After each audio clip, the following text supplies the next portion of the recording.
sabe pode cantar junto, viu? Mestre Jesus, do alto do monte ensinou, sua voz ronca no eco, me ensine o caminho, Senhor, no reino de paz. Disse Jesus, bem-aventurados sois vós, o sal da terra, e brilhe a vossa luz, a luz do mundo. Bem-aventurados sois vós, pobres de espírito. Bem-aventurados sois vós, estáis aflitos. Bem-aventurados sois vós, pacíficos, e brilha a vossa luz, a luz do mundo. Bem-aventurados sois vós, limpos de coração. Bem-aventurados sois vós que perdoam. Bem-aventurados sois vós que choram,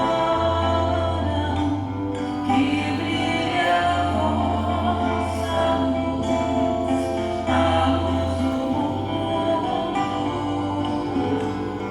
que brilha a vossa luz, a luz do mundo.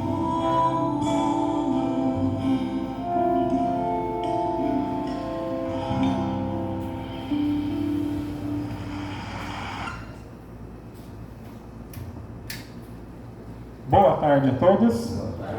Tudo bem com vocês? Graças a Deus. Vamos lá. Bom, primeiramente, né, gostaria de agradecer a espiritualidade da casa por essa oportunidade, né?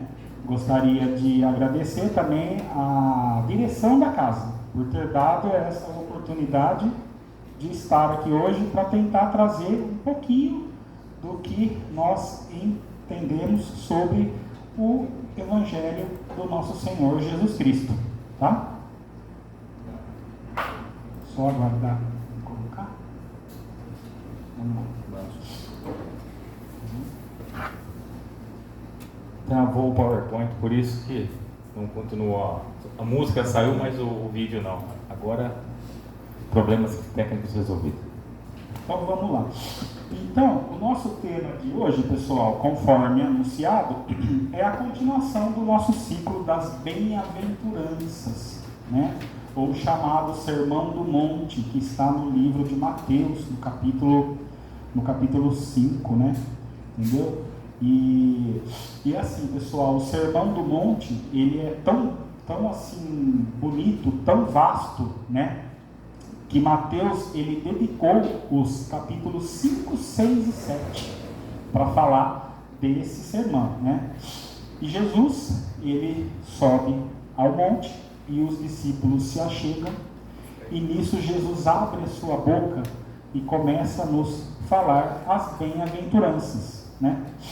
E nisso Jesus nos conta a terceira bem-aventurança, né? Que é bem-aventurados os mansos, né? Porque eles herdarão a terra. Então, pessoal, nessa bem-aventurança, a gente pode lê-la e tentar fazer algumas perguntas sobre essas palavras que estão nessa bem-aventurança, né? Então, para título de introdução, né? Eu vou tentar aqui, primeiro, o que é bem-aventurado, né, que eu fui pesquisar, né, E bem-aventurado, pessoal, significa abençoado, feliz, bendito, né? E no contexto religioso, ter profunda alegria da alma, tá? Depois, né, a outra palavra que eu trouxe para vocês é brando ou manso, né? Que seria aquela pessoa de gênio afável, sossegado, bom, dócil, pacato, né? O que hoje em dia às vezes é difícil de encontrar, né? Entendeu? E depois, né, a gente olhando essa frase, né, uma outra palavra que chama a atenção é o herdar, né? O que é o herdar, né? O herdar é o receber algo de alguém, passar a usar, usufruir, né, a ter, certo?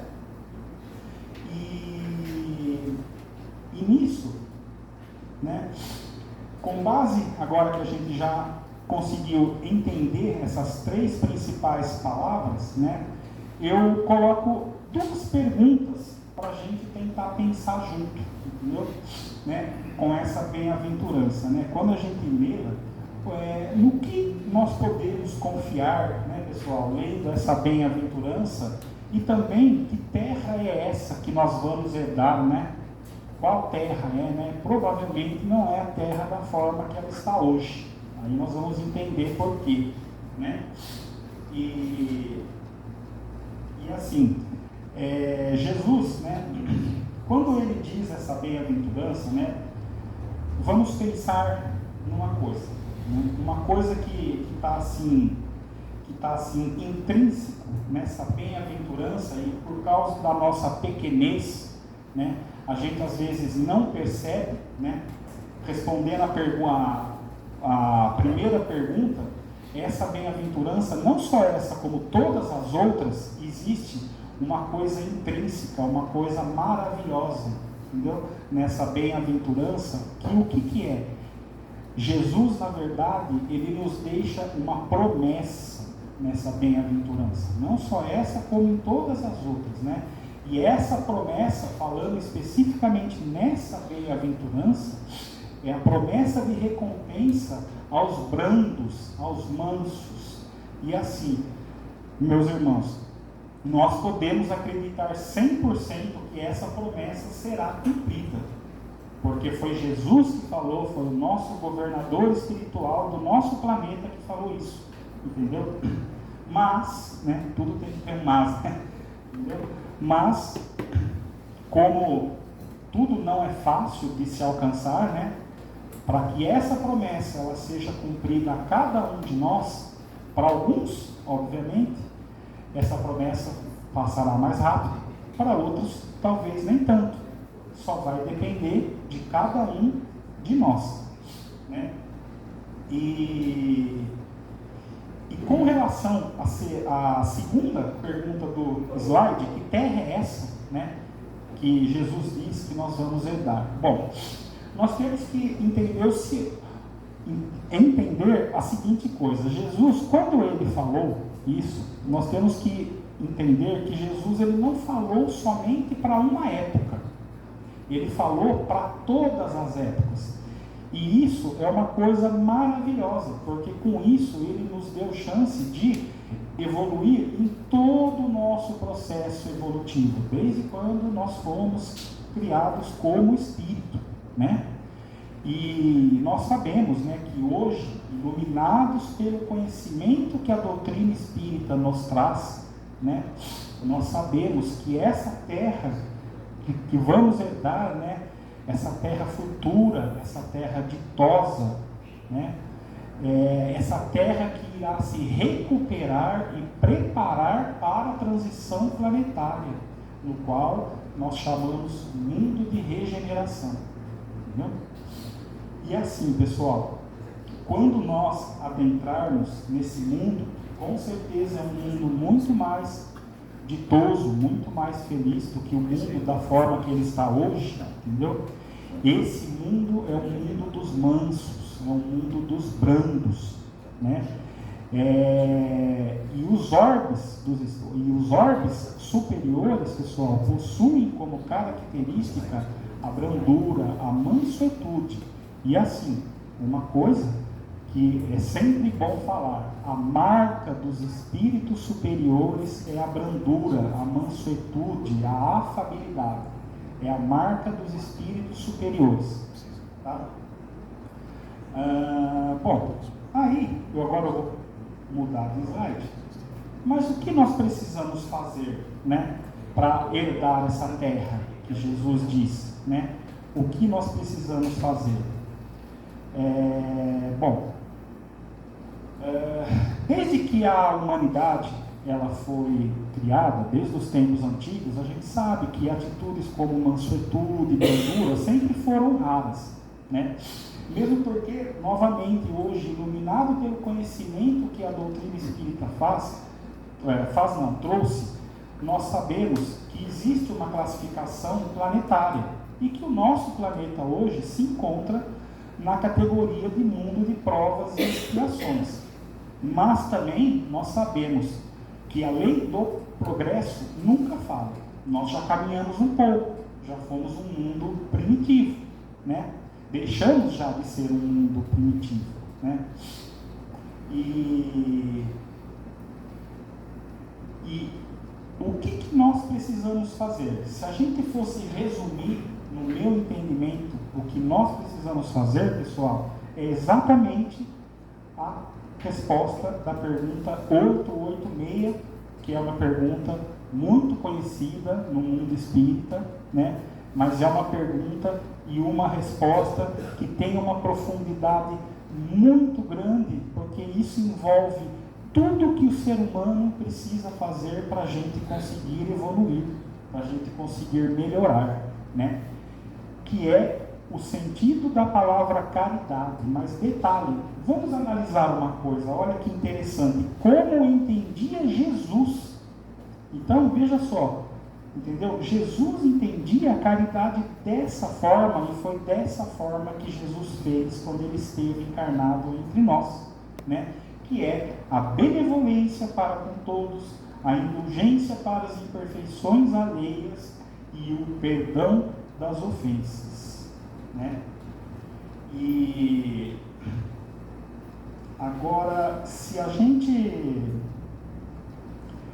Isso é uma coisa maravilhosa, pessoal. Mas agora eu vou fazer um paralelo para a gente pensar junto, né? Jesus nos deixou isso com todos os exemplos que ele deu quando ele passou aqui na Terra. Ele exemplificou isso com palavras, com atitudes, com tudo, né? Mas, fazendo um paralelo, né, se nós pensarmos em toda a história bíblica, entendeu? Existe um contraponto, algo que vai contra isso, né? Tanto aqueles que estavam afinizados com a mensagem espiritual, que não tinha conhecimento da mensagem espiritual, sempre pautaram suas vidas e suas ações, entendeu?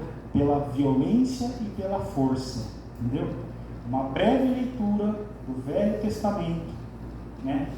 Uma breve leitura do próprio cristianismo irá nos mostrar que mesmo os cristãos foram identificados pela violência de seus métodos, né? Se nós estudarmos, por exemplo, a noite de São Bartolomeu, a Inquisição, as Cruzadas e mais recentes, se formos falar das duas grandes guerras, nós vamos perceber que os cristãos imediatamente se esquecem do conselho dado a Pedro, né? Assim que Jesus deixa esse mundo e volta para a governança do orbe, entendeu? Os cristãos imediatamente esquecem o conselho dado a Pedro, que foi: embainha a tua espada, porque todos que lançarem a espada morrerão. Ou, como em outras palavras, né? Quem vive pela espada morrerá. Mas hoje, novamente, isso eu repito porque é de extrema importância, iluminados pelo conhecimento, novamente, da nossa querida e amada doutrina espírita, hoje, nós entendemos, né, que toda essa violência que existe no mundo, ela é explicada pelo fato de nós ainda sermos espíritos de terceira ordem, né? Que estabelece a condição de espíritos imperfeitos, onde existe a predominância da matéria sobre o espírito. Então nós trazemos toda a propensão ao mal, a ignorância, o orgulho, egoísmo e todas as paixões que eles são consequências disso, né? E aqui, né, o mundo de regeneração. E aqui, para ilustrar isso, uma outra frase muito famosa também, que está no capítulo 17, Os Bons Espíritas, no item 4, no Evangelho segundo o Espiritismo. Reconhece-se o verdadeiro espírita pela transformação moral e pelos esforços que ele faz para domar as más inclinações. Agora, pessoal, olha só que interessante a resposta dos espíritos. Ele está pedindo o nosso esforço. Ele não está dizendo vocês têm que fazer, não, vocês têm que se esforçar. De tão difícil que é. Porque hoje, se a gente falar de um espírito superior, ele já passou também pelo que nós estamos passando. A caminhada evolutiva, ela é igual para todos. Como todos sabem, nós somos criados espíritos simples e ignorantes, né? E aí, quando a gente vem analisar os fatos, né, depois que Jesus retorna à governança do orbe, essa bem-aventurança, ela ficou esquecida por muitos séculos, não só essa como todas, né? Mas até que o Espírito Verdade, né, nos traz a codificação da nossa querida e amada doutrina espírita através de Kardec, mostrando para nós que a doutrina espírita é a terceira revelação, né? E o livro, o Evangelho segundo o Espiritismo, na verdade, esse livro, ele vem nos trazer um manual, né? Um manual de interpretação do Evangelho, do nosso Senhor Jesus, né? E quando nós estudamos as falas de Jesus à luz do Evangelho segundo o Espiritismo, nós ampliamos a nossa visão, né? Porque o Espiritismo tem isso, né? Tem a missão de extrair da letra o espírito, do texto o conceito, né? Por que isso? Para que a gente possa trazer esse entendimento aos nossos dias atuais. Isso, como eu disse, tudo que Jesus falou é atemporal, não tem época, né? Ou seja, não tem tempo. E Kardec nos deixa isso muito claro através das orientações dos espíritos, que acredito que a maioria de vocês conhece, que ele fala da fé raciocinada, que é aquela que pode encarar a razão face a face, em qualquer época da humanidade. Ou seja, para nós espíritas, nós não acreditamos em algo por acreditar, né? Nós temos uma lógica, uma busca pelo conhecimento, nós podemos questionar, nós podemos investigar, nós podemos ir atrás e buscar os porquês da nossa existência terrena, né?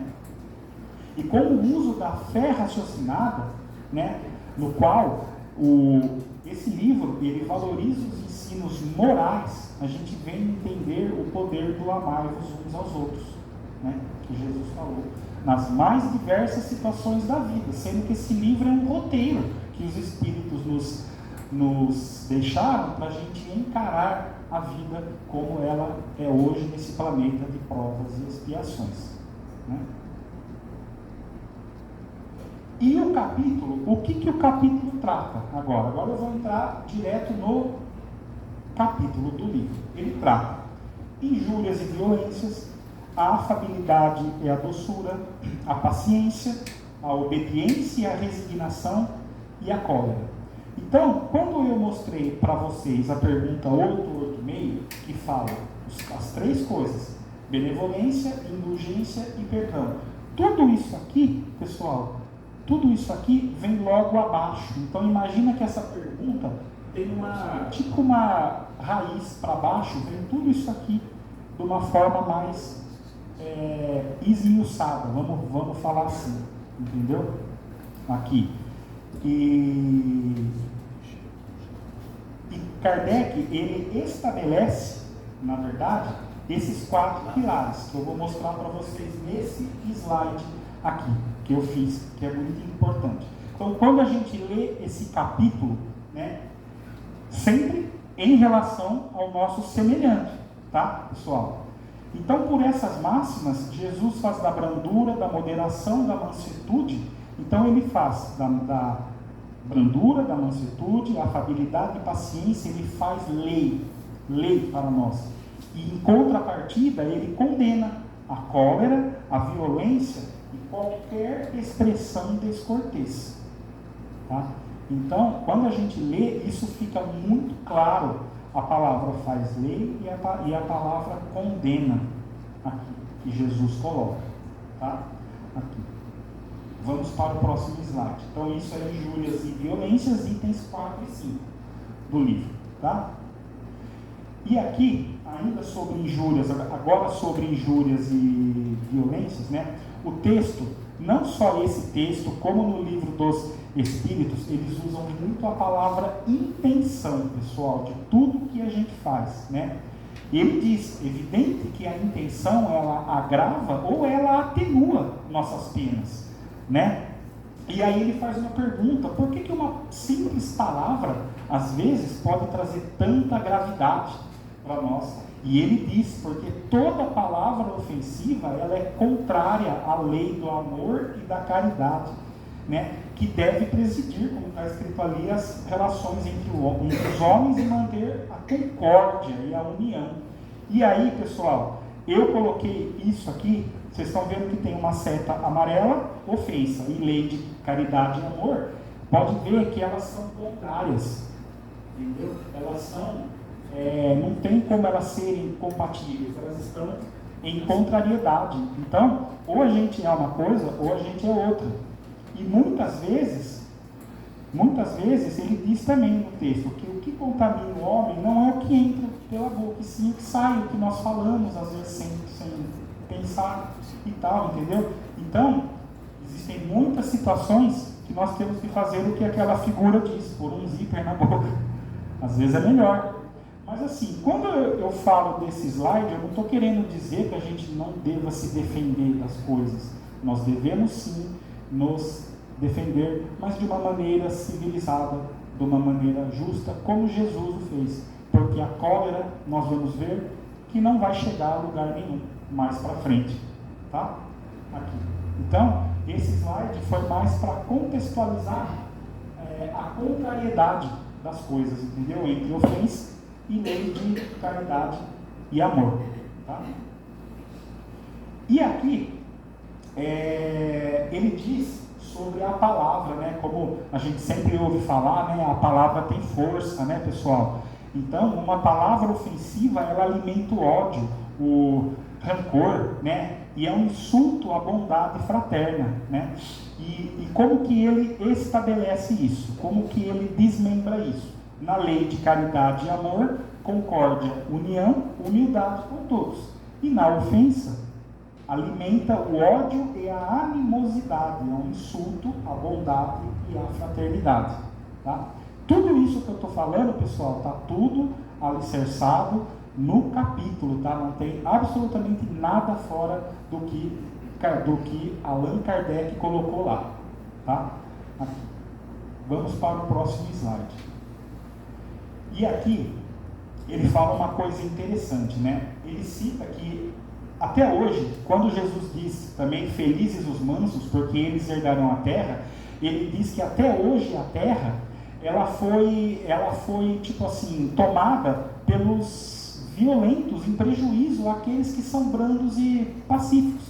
Mas quando Jesus faz essa promessa, ele quer dizer, isso está no capítulo, que a justiça será feita quando o nosso planeta mudar de categoria.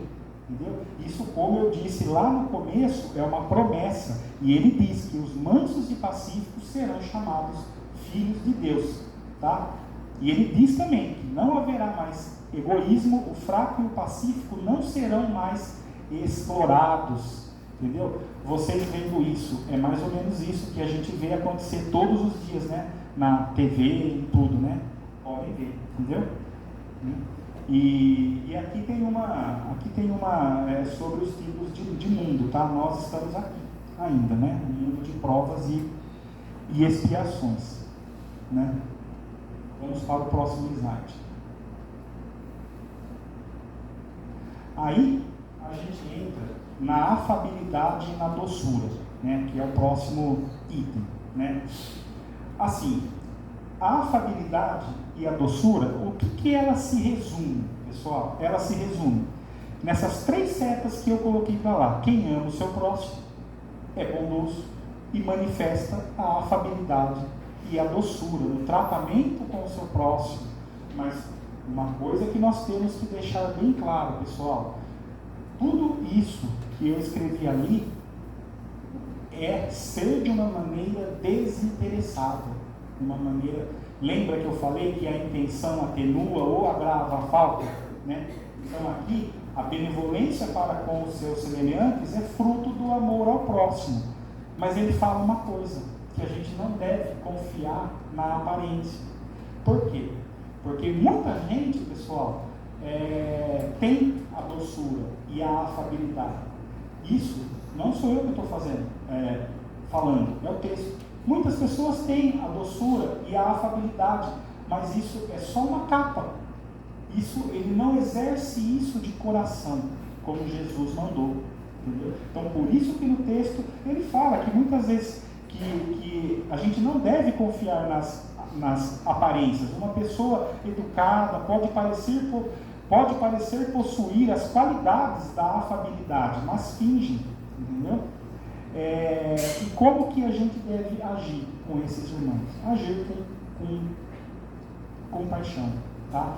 Porque pode ser que nós também já fomos clientes, ou somos ainda, até, entendeu? Então a gente nunca pode julgar ainda quem não está aqui, porque numa média geral todos nós estamos no mesmo padrão evolutivo, né?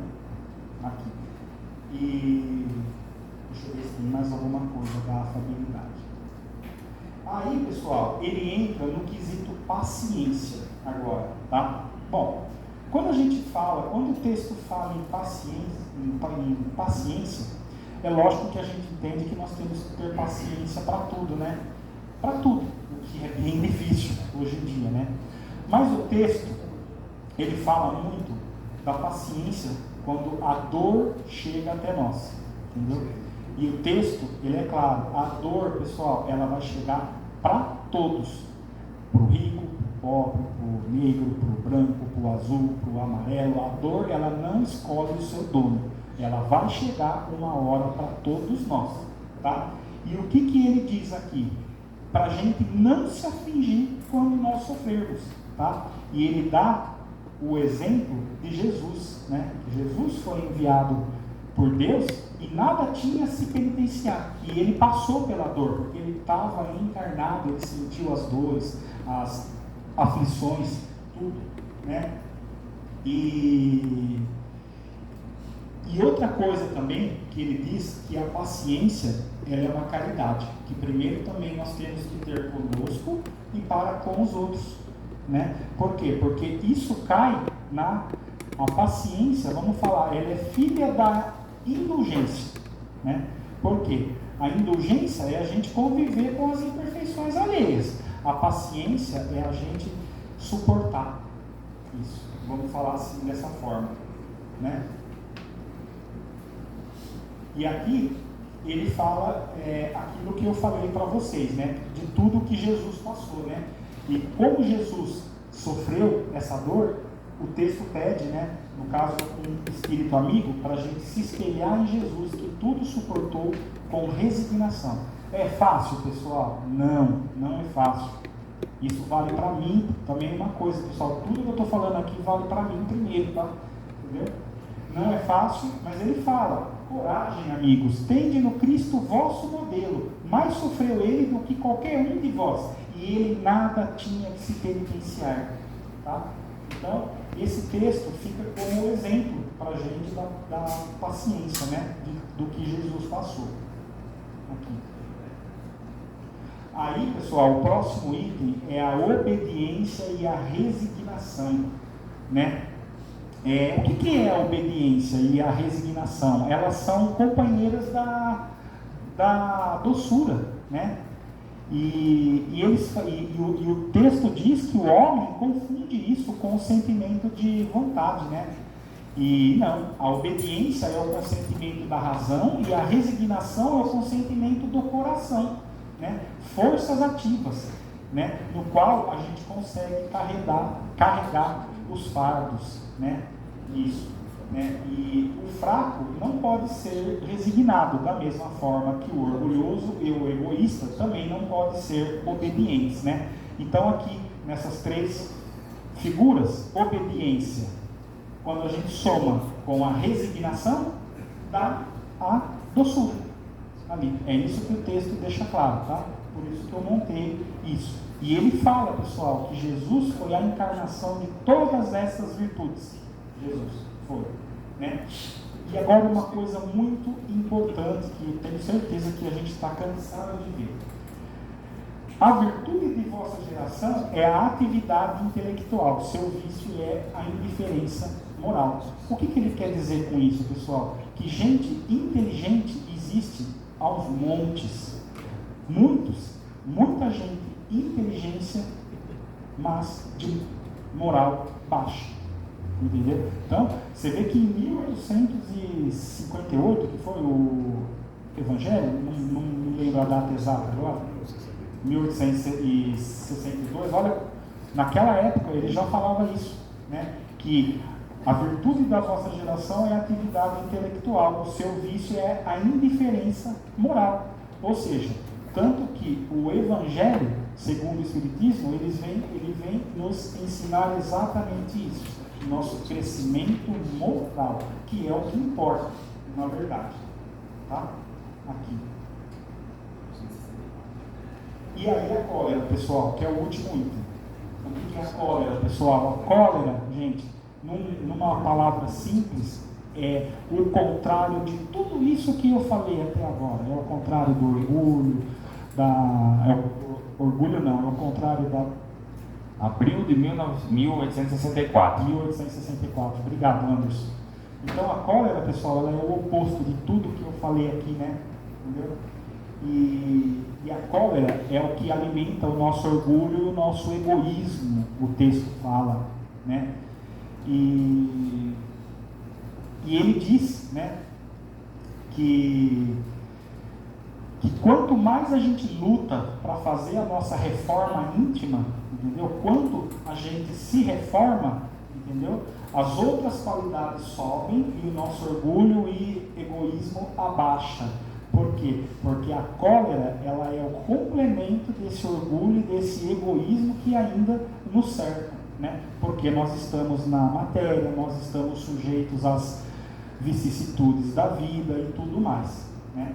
Então a cólera é um sentimento terrível, pessoal, terrível, que a gente tem que combater, né? E uma outra coisa também importante a falar é o quanto a cólera ela prejudica a nossa saúde, né? O texto diz isso também naquela época, né? E compromete até a vida, né? E também, não menos importante, quando a gente se coleriza, nós fazemos mal a quem está do nosso lado, a nossa família, as pessoas que trabalham com a gente, os nossos companheiros, em tudo, tá? Então, por isso que o texto fala, né, que a cólera, ali na penúltima linha, ela é contrária à caridade e à humildade cristã, a cólera. É uma coisa assim, o pior de todos os sentimentos, porque ela é resultado do orgulho e do egoísmo, que é o que nós precisamos lutar para combater, né? Para nos reformar, né? Deixa eu ver. Agora sim, por que eu pus essa pergunta, pessoal? Porque alguém pode pensar assim, nossa, mas mesmo eu exercendo todas essas qualidades, às vezes coisas ruins acontecem comigo, mesmo assim, né? Há males que independem da maneira de proceder do homem e que atingem mesmo os mais justos. Nenhum meio terá ele Deus evitar. E aí os Espíritos responde: deve resignar-se e sofrê-lo sem murmurar, se quer progredir. Pessoal, olha o detalhe, se quer progredir. Olha o que os Espíritos falam, né? E sempre, porém, lhe é dado a unir consolação na própria consciência. Porque a gente sabe, pessoal, que nós pedimos muitas provas, pedimos muitas expiações para estar aqui. O nosso, como o próprio Chico Xavier falava, o nosso passado ainda fala muito alto, nosso passado espiritual para trás, né? Aqui é uma conclusão que, falando de uma forma resumida, ele diz que a gente tem o nosso livre-arbítrio, tá? E que a pressa é nossa em evoluir. Deus não está com pressa. A pressa é nossa em mudar, melhorar, para a gente poder habitar em um planeta melhor, que logo, logo já está batendo praticamente a nossa porta. Um mundo de regeneração, né? E deixando para trás esse mundo que nós estamos hoje. Tá? E aqui, pessoal, eu trago duas frases que eu gosto muito. Uma do Chico e uma do Emmanuel, para a gente ver, né? Então, Chico Xavier tem uma entrevista dele dizendo essa frase, né? Silêncio para a injúria e perdão às ofensas. Recorda que os agressores são doentes. Não permita que os irmãos desequilibrados te destruam o trabalho ou te apaguem a esperança, né? Então o Chico dá uma dica aí de como a gente deve agir. E o Emmanuel agora, tá no livro, acho que Fonte Viva, tá? Não vale revidar a ofensa recebida. Ressentir-se é tornar as sombras do agressor. Vingar-se propriamente é cortar em si mesmo. Se alguém te insulta ou fere, perdoa, esquece e passa. Ninguém apaga o mal, criando um mal maior. Ora, serve e caminha. Deus tudo sabe e vê. Tá? E aí, pessoal, já estamos quase para encerrar, tá? Eu espero ter conseguido passar um pouquinho do que eu entendi para vocês, tá? E aí, agora, eu termino com o último slide, que são as palavras do nosso mestre amado, Jesus, as palavras que resumem tudo o que eu falei aqui, tá? Que está lá em Mateus 11, 29. Tomai sobre vós o meu jugo, e aprendei de mim, que sou manso e humilde de coração, e encontrarei descanso para as vossas almas. Olha só, pessoal, vocês perceberam que eu grifei o coração? Por quê? Porque Jesus, ele exemplifica que ele é humilde de coração, ou seja, ser humilde verdadeiramente, não ter uma postura exterior. Tudo tem que vir de dentro, todas essas características que eu citei aqui, né? Então, por isso que eu grifei a palavra coração lá, né? Ou seja, humilde de verdade, verdadeiramente, né? Falando. E agora, pessoal, terminando, tá? Eu quero que vocês fechem os olhos e eu vou fazer uma prece por vocês.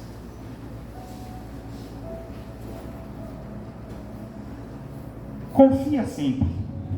Não percas a tua fé entre as sombras do mundo.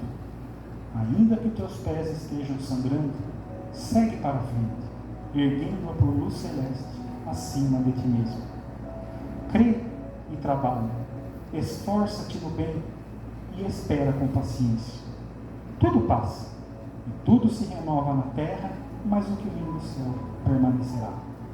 Entre os mais infelizes, os mais desditosos são os que perderam a confiança em Deus e em si mesmo, porque o maior infortúnio é sofrer a privação da fé e prosseguir vivendo. Eleva, pois, o teu olhar e caminho. Luta, serve. Aprende e adianta-te. Brilha a alvorada além da noite. Hoje, meus irmãos, é possível que a tempestade te amarfanhe o coração e te atormente o ideal, agrilhando-te com a aflição ou ameaçando-te com a morte. Mas, meus irmãos, não se esqueça, porém, amanhã é um novo dia. E que assim seja, e o meu muito obrigado pela presença de todos.